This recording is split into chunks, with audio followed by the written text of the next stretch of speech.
Welcome to PWS Connect, a podcast for the Prader-Willi syndrome community brought to you by PWSA USA. This podcast gives the latest news in research, advocacy, and family support by bringing together staff, volunteers, PWS treatment specialists, biotech and pharmaceutical representatives, caregivers, family members, and individuals with PWS. Our goal is to connect education, awareness, and resources with those living with PWS and their supporters. Join us in our mission to enhance the quality of life and empower those affected by Prader-Willi syndrome. Hello, and welcome to today's episode of PWS Connect. My name is Carrie Ilovich. I am the Marketing and Communications Director at PWSA USA. We are so excited to officially launch our PWS podcast and bring awareness and resources to the audio world. My guest today is someone who is very well known in our PWSA USA community. Dorothea Lantz is an inspiration to many in the rare disease advocacy space. She is a force on Capitol Hill, a beloved member of our PWSA USA team, and she's mom to Hunter, who is living with PWS. Dorothea, welcome to the podcast. Hi, Carrie. Thank you so much. Happy to be here. Can you give a little bit of background about what you do for PWSA and kind of how you're connected to the PWS space? Sure. How am I not connected at this point? Well, like you said, I'm the Director of Community Engagement for PWSA USA. But most importantly, I have a 7-year-old son who is living with PWS. His name is Hunter. And for any of you who know me, you know Hunter. So he is how I am connected to the PWS community. I've been doing this position, been working with PWSA now for 3 years. May 1st made 3 years. And it has been the most amazing, impactful, and important job that I've ever had. With the exception of being Hunter's mom. So, yeah. That's amazing. And I know Hunter personally. I've been able to go to several PWSA events and hang out with him. And he is just such a joy. He brings so much joy and light to everybody that he meets. So we're blessed. I mean, I totally agree. As you know, I'm completely biased, but yeah, I totally agree. The kid is just pure love. He is. He's adorable. And him and, so many other PWS individuals. Yeah, no, absolutely. Not to diminish everybody else's child, but yes, absolutely. No, well, that's why we're here today, to talk through so many ways that we are working at PWSA USA to make sure that the community's needs are met as much as possible and more than they've been before going forward with our advocacy efforts that have been happening the last several years. But I think that this year specifically, we've seen a lot of movement, and I'm really excited to talk about that today with you. The biggest thing that we've seen recently is our 2024 DC fly-in. And I want you to kind of give an overview about what that was and what that experience was like and how maybe it's grown since our first one, because this was our second fly-in event. Right. So I think maybe I'll start with that. It was our first organizational DC fly-in was in September of 2022. And really at that point, we'd only been engaging DC on the congressional level for not even a handful of months, maybe 2 or 3 months before we did our first DC fly-in. And that fly-in was incredible. We had 51 advocates, I think, from about 21 states. And it was really the first time that many members in our community had a chance to have their voices heard and talk about PWS with policymakers who have the ability to impact change, right?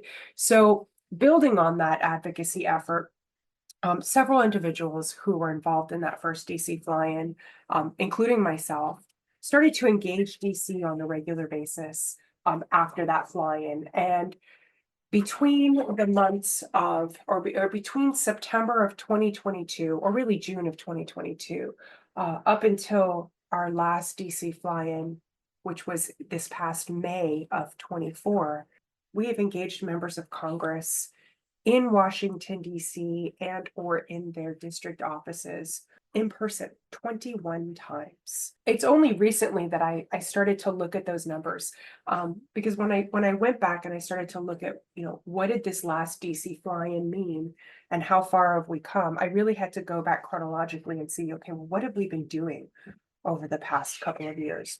This DC fly-in, we nearly tripled in size. We had nearly 150 advocates, from over 30 states, 31 states, 30-something states, I don't even remember at this point.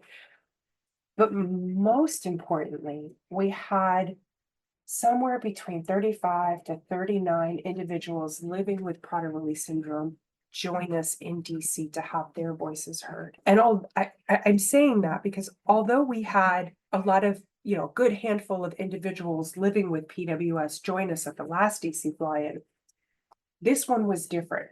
We had ages ranging from under the age of 2 years old to one individual living with PWS who had just turned 50. The reason that that's important is because so many of these individuals who are living with PWS have not only never had an opportunity to have their voices heard, but never had an opportunity to have their voices heard on this level. And one of the things that we've done over the past year that really brought this home was the externally led patient-focused drug development meeting that we did last June. And the feedback that we got from FDA after their participation in that meeting was that they hadn't ever had an opportunity to truly hear from an individual living with PWS.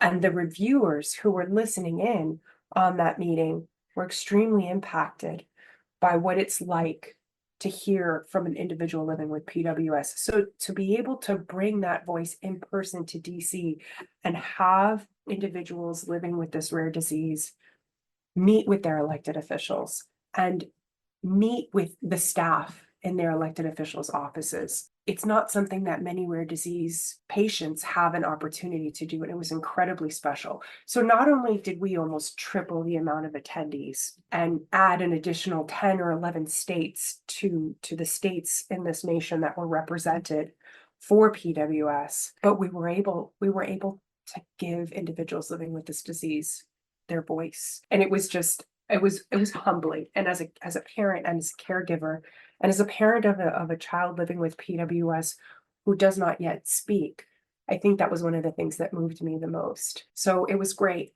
And one of the things that the community at large had a chance to see was how different our level of engagement is in comparison to our first DC fly-in. So because of the work that a group of our core advocates have been doing over the past couple of years, we've made some really wonderful relationships with members of Congress in both the House and the Senate. I would be remiss if I didn't give Congressman Tonko a shout out. He and his office have been absolutely incredible and just huge supporters for the PWS community. Congresswoman Salazar, who is my congresswoman, has also been just absolutely amazing.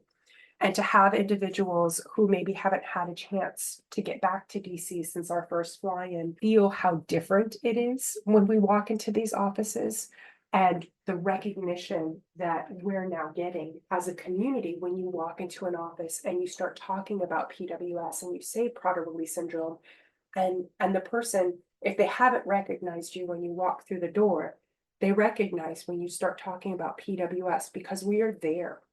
We are there, we have created a presence, and we are there, almost every other month. And I joke all the time because I often take Hunter with me when I go, and I feel like, he's been raised in the halls of Congress, which, that could lead to a lot of different things. So, but I joke all the time that he probably knows the halls of Congress better than some of the elected officials at this point. So it was a wonderful experience. Now, 75% of the people who were with us had never participated in an activity like this before. So that, from an organizational standpoint, I will tell you that was daunting. The educational piece that goes along with that is something that we were so lucky to have this core group of advocates that have been working for a couple of years, where we were able to lean on our state team leaders throughout the country to really help with the educational piece, for the folks who are, more of a novice at, going and speaking with elected officials. So it was great. I mean, and in addition to that, we had some pretty important asks. And our asks this time around, they may seem a little benign to some folks. But these are, some life-changing asks for us. First and foremost, we have been and currently still are supporting Promising Pathway Act, which is now PPA 2.0. We were involved in supporting the original Promising Pathway Act that Senator Braun and Senator Gillibrand orchestrated.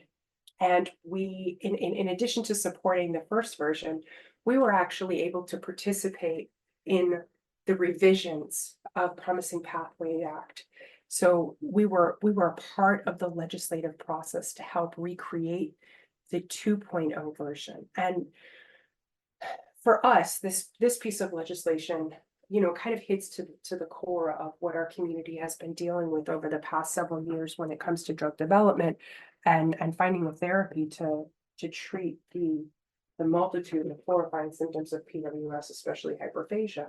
Promising Pathways Act creates an additional pathway for rare and terminal diseases at the FDA. It speeds up approval. Now we have the accelerated approval pathway, which is great and works well for many diseases, but not all rare diseases. There are some diseases like PWS where it hasn't been working correctly, and we need a faster pathway. And that's what the Promising Pathways Act would create for many rare diseases and many terminal diseases. So we were really excited to not only be a part of that process, but to be able to take the issue to DC and talk to members about why that pathway is so important to us.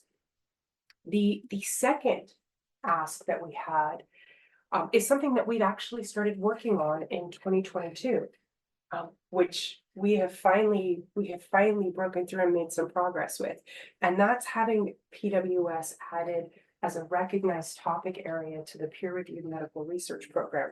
Now, PRMRP. Okay, what is the peer-reviewed medical research program?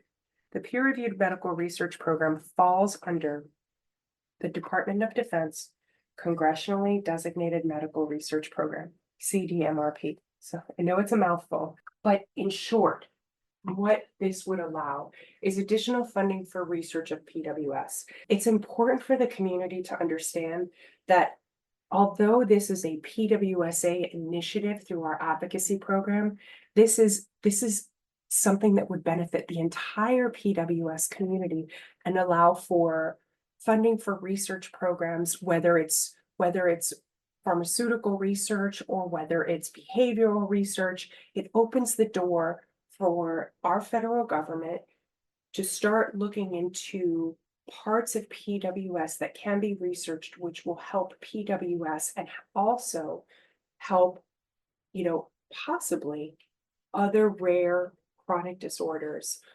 So what we have been doing is over the past year and a half, we've really been collecting data on how many individuals within our community are affiliated with the military.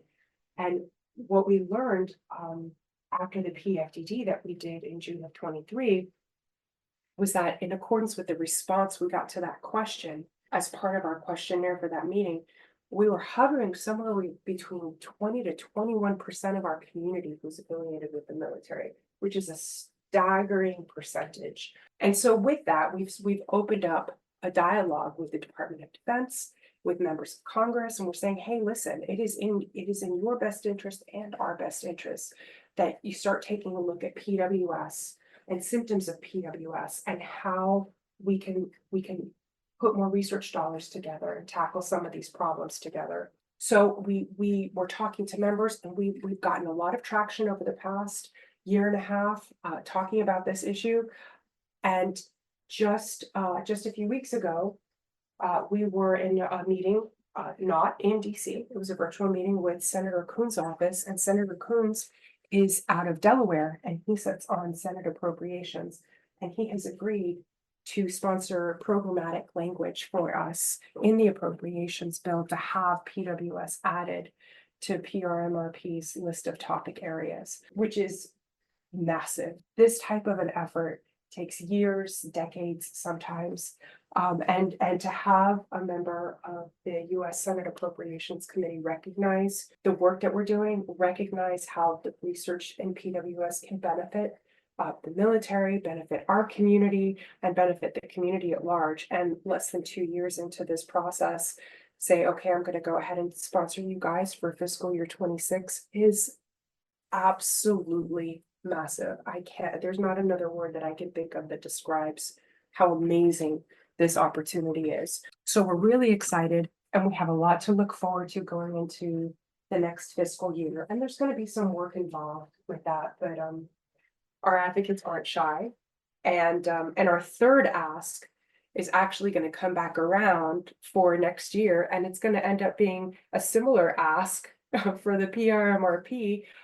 It's going to reinvent itself for next year. So our third ask for the DC Fly-In is a congressional letter of support from members of Congress to the FDA, which does not talk about a specific drug or a specific drug company, but it does address the issues facing the PWS community and the importance of the FDA needing to use the tools in its toolbox and use its discretion and regulatory flexibility when they're evaluating therapies for PWS. So it's exciting. We've had many members sign on to the letter. At the time that we're filming this podcast, the letter's not quite finished. It is still open in the portal, so I don't want to give a hard number, but maybe that's something that we can go back and get into the footnotes. But so many of the members that have been so supportive of us over the past couple of years have stepped up and signed this letter. And there's actually going to be 2 letters, one from each chamber. So right now our letter is making its way through the House. And as soon as that portal is completed, we're working on Senate sponsors, and we've got some big names lined up there. So we're really excited because this is a chance for members of both the House and the Senate to say, hey guys, you know, you've been around, we've been talking about this, we're understanding where you're coming from. We understand the unmet needs that you have. We're going to come to the table and we're going to support you. And the reason that I brought that up with the PRMRP is because in a few months, as we're gearing up towards the beginning of next year, when Congress starts debating fiscal year 26, there is going to be another letter, and there's going to be a letter on the House and a letter on the Senate. This letter is going to be encouraging support to have PWS added to the peer-reviewed medical research program as a designated topic area. So we're just getting started in the letter campaign, and I know that I haven't stopped talking for about 10 minutes. And this is an overview of the DC Fly-In, but it encompasses so much more than just the DC Fly-In. The work that our advocates and that our team at PWSA has done is it's just absolutely amazing. It really is. We have well over, what would you say? Well over 60 people, 80 people? In our advocacy committee? Right. I think we have 78. Well over 60 people. That's incredible. Who have really all, and Dorothea can speak to this so well, but have really all stepped up, stepped into their communities, into their states, into Capitol Hill with these advocacy boots on, and they've just hit the ground running. And I've been here actually the same amount of time as Dorothea has been on staff, and I've been able to watch this progression of the advocacy program, of the advocates learning and growing, just really take shape. And it's really been incredible to witness. And the community deserves it. They deserve this effort. So they do. And they created the effort. I feel like people just needed a little bit of direction and a little bit of inspiration and a little bit of education. They're just off to the races. And when I'm having a bad day, I think of the work that everybody's doing all around me, and it's been the ride of a lifetime. Very well said. And I really quick want to circle back to the PRMRP ask that we had. And while we have, plans in place and we have conversations going around this for the 2026 budget. We do still want to capture as many families in the military as possible. And we do have a form on our website. I will have that link in our show notes for this episode. If you're listening and your family's been part of the military, whether active, inactive, retired, please fill that out. We would love to capture that number and that percentage as accurately as possible for this effort. Thank you, Carrie, for following up with that. I can't stress how important enough that is. To be able to reach out to a member and say, hey, listen, this is how many families we have living in your state who are living with PWS. And out of this number of families, X percentage is also affiliated with the military. Being able to make that cross-reference is what's going to make our case here. So please, please, please fill out the form. So we've talked a lot about the fly-in and what happened while we were there, the asks that we presented, and some of the follow-up to what those asks are seeing at this point in time. And I wanted to see if there's some other plans in place for advocacy in the future. I know we'll have our next fly-in in 2026. We're trying to do a biennial fly-in event, but what are some of the other exciting advocacy initiatives that we're talking through and people can kind of get excited for at this point? Well, from a programmatic standpoint, we have some things coming up that I think are going to be exciting starting in 2026.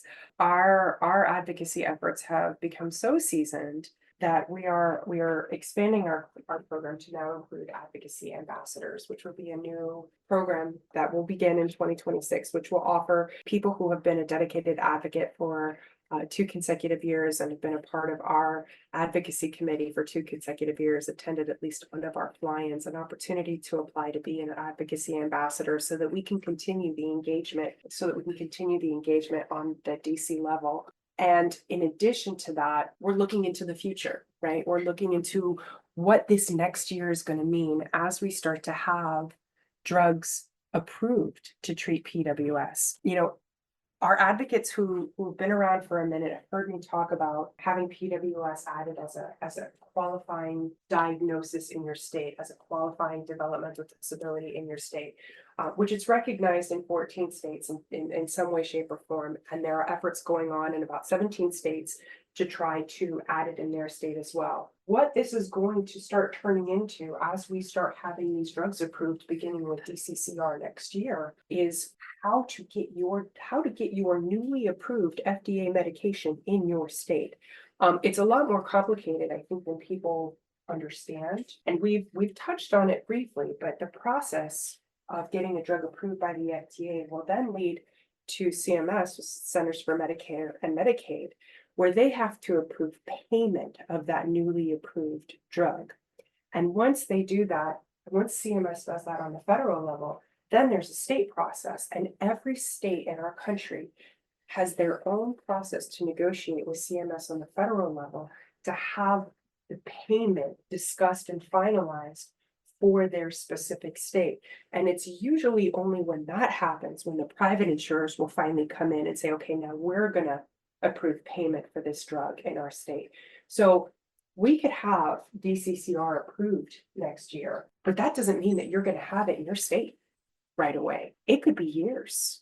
So what we are starting to do, especially with our advocacy ambassador program, is that state level engagement that is going to be so important that it's going to be critical in order to get your hands on these newly approved drugs as they roll out. So that is going to be a huge initiative, a huge advocacy initiative for next year. And PWSA is in the process now of putting together kind of a game plan, if you will, that it won't be ready to roll out probably until the beginning of the year. But the premise of it is how to get the drugs once they've been approved by the FDA. And our seasoned advocates who are going to be part of this advocacy ambassador program are going to be the primary contact points going forward for this advocacy initiative. Because what's the use of getting drugs approved by the FDA if we can't get them into the hands of our loved ones who need them the most? I think that will paint a clear picture for everybody in the community, especially those who and many have questions right now, which is very understandable. This is something that hasn't happened before in the PWS community, having a drug approved that really That helps addresses with hyperphagia. that, right, that addresses the main, symptom of PWS. So it's understandable. There's many questions. There's people saying, when can I get this? When is it approved? But there's Right. a long road ahead before that, really takes effect. And our advocates are integral to making that happen Yes. in the state Our level. And our advocates are trying to shorten that long road and make it so that we preemptively get to that point. And in many states, we've already made good contacts with state legislators, with state governmental officials. So they know that this is coming. And whether it has to be done legislatively or whether it's done departmentally, we are already making those moves to get into a place, because we can't wait 2, 3, 5 years after an FDA approves a drug to get it into the hands of the people who need it the most. We need to make this as seamless a process as possible. And it's our dedicated advocates who are the folks who are going to be making that happen. So, and as we get closer to that and we start ironing this out, just pay attention to the Pulse newsletter, pay attention to the Facebook groups and social media, because I can promise you, as we get closer to that, there will be an instructional webinar. We will be talking about it. We will have it everywhere. So as the questions arise and start to go through this process, just keep your eyes peeled, because we will be doing everything we can to make sure that our community is informed. And if there's a way that, if you'd like to get involved, you can always reach out to the organization. You can always reach out to our advocacy department at advocacy@pwsausa.org. Everybody knows how to reach me. You could do that too, but don't call me after 8:30 p.m. But yeah, just keep your eyes peeled, because that's the most important thing that we can do from an advocacy perspective, is make sure that our loved ones get what they need. Absolutely. It's an exciting time. It's an exciting time, Dorothea. I love to see all the momentum. It's awesome. It's exhausting. But there's many words for it, right? So I wanted to now end with maybe talking about a mission moment. It can be from a specific story from one of your advocates in any kind of recent activity they've done or meeting they've had, or something from the fly-in that you witnessed or experienced yourself, but something that has really struck you recently. I get struck almost on a daily basis. I think what struck me the most, and it's not necessarily a specific moment in time, because I can't point to it exactly. Maybe I can. I was sitting on stage at the DC fly-in, and we were having our panel discussion, and we had Terry Wilcox with Patients Rising there, and we had Chris Jones with Congressman Bilirakis's office, and we had Jacob Chabowski with Senator Braun's office, right? And we had talked about several issues, and I really kind of poured it on thick. Our group may not have been ready for that amount of healthcare and rare disease type of delving that we went into, but we opened it up for questioning. And I sat there, as we were having that conversation between our advocates and our panelists, and I was so proud, because it dawned on me how many of our advocates, who are all volunteers, guys, how they've grown, how much they've learned, how far our advocates, our entire community has come in just such a short period of time. Their level of engagement, the questions that they are asking, the way that they are able to articulate themselves, the way that they're able to talk about this journey that we're all on, and the experience of living with PWS, or being a caregiver or a parent for someone living with PWS.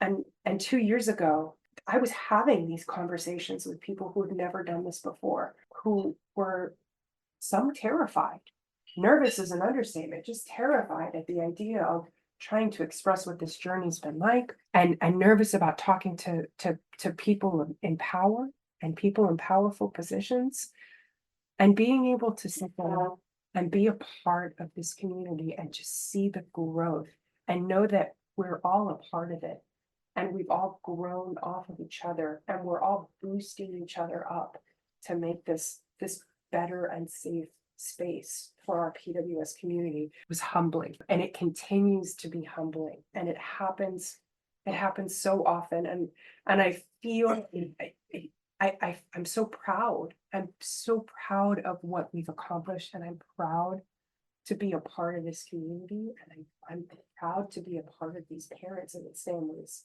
And it's when I have the really tough days, like planning for the DC flying, it's what I think about, and it's what gets me through. And I'm just so proud of this community and how far we've come. Yes, very well said.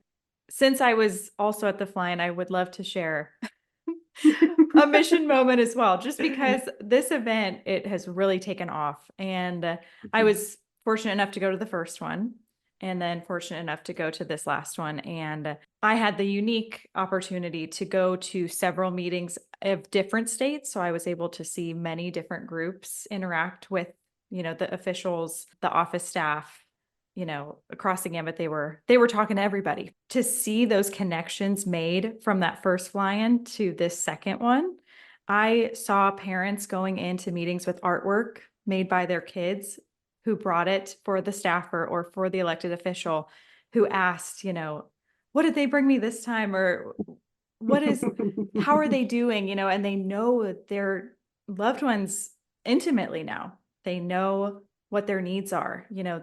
They have listened. They have, really taken a hold of our community in a very passionate and just real way. So seeing that authentic interaction, I think this time, and seeing them know our community and know our parents, know the individuals, was something beautiful to witness. Yeah.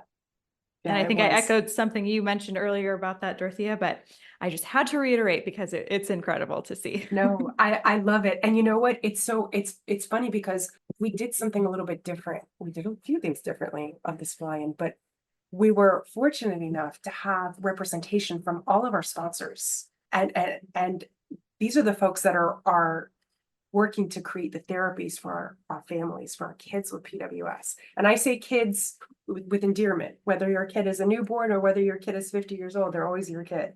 So, and they got to see that level of engagement. They got to go to meetings with our advocates, and watching them witness the level of engagement and the familiarity, and what was going on in some of these meetings, and how PWS is welcomed into these offices at this point. That was really fun for me. I agree. It was really fun for me to watch them watch us. And how the individuals of PWS who were there would run up to them and hug them, and they're, like they're part of our family. So they are. Yes, exactly. They certainly are. So yeah, we could talk about these stories all day. Surely. Yep.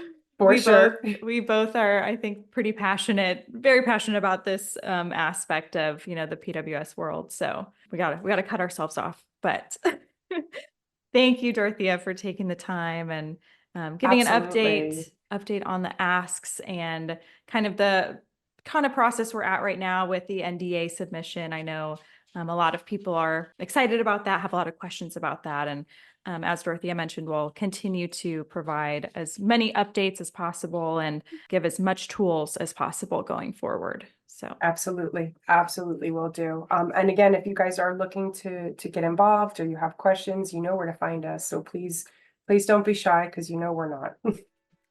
Right. All right. Well, thank you, Dorothea, again for hopping on the podcast. We appreciate it. Absolutely. Thanks so much, Carrie. I appreciate it.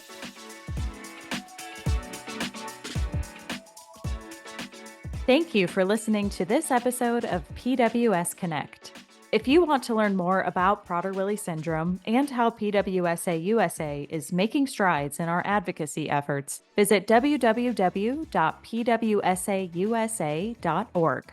Our team is always available to support families and their loved ones living with PWS 24 hours a day, 365 days a year. You can call us at 941-312-0400 or email info@pwsausa.org. Catch a new episode of PWS Connect next Tuesday, and until then, have a great week.